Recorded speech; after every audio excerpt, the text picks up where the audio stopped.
pejiny vaovao sosialy sy ny fanampiana ireo vahoaka sahirana kosa dia anaty ireo trapoina teo anivon'ny fokontany Akorondrano Atsinanana ny vondrona WM ka nanolotra vary milanja 3 taona tamin'ity androany ity.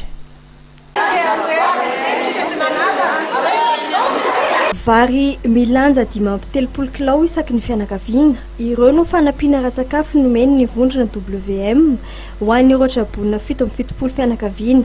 Ahitana olona 8,900 avy eo anivon'ny fokontany Akorondrano Atsinanana tamin'ity androany ity. Mitotaly 3 taona ny vary nomena teto.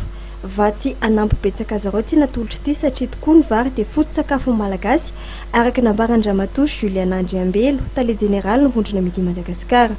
Fifanampiana no nivona nazy ireo avana piratanana ho izy nanosika ny vondrona WM anao izao fanampiana izao. Isany nanatrika izao lanonan'izao moa akoatra ny Ramatoa mpitatana eo anivon'ny vondrona midi Madagasikara dia teto toerana ihany koa Ramatoa Lorena Andriambelo izay nisolo tena ny vondrona MATV ary Andriamatoa Jeremy Rabesahala avy amin'ny SNIC.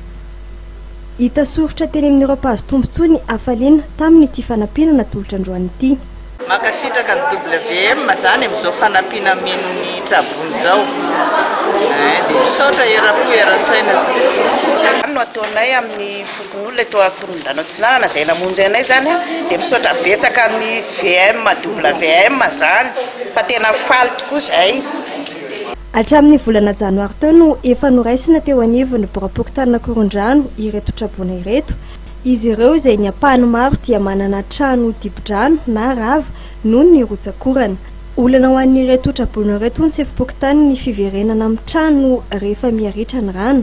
Ny olana ho an'ny zareo zao dia ny resaka réintégration zany hoe fiverenana any toerana any an-trano zany satria zany tokony hisy fanamboarana zany ny toerana misy an'ireo olonao. Raha tsy teo fotsiny tsika hoe ny toerana ny tany zany ohatra hoe ny atao teny baika ny sol zany na ndraiky mouvement solonao amby zany hoe mahadoboa misy bongolo zay zany zao zavatra antoka. Izay moa zany miara-miasa mijery mazava loatra dia alohan'ny fiverenan'ireo olonao zany ireny toerana misy azy tsy maintsy visitena moa zany ny tranony mijerena ara-pahasalamana dia atao izay tokony azo atao loatra rovana ny tsisy ny aretina ao amin'ny toerana izay misy an'ireo.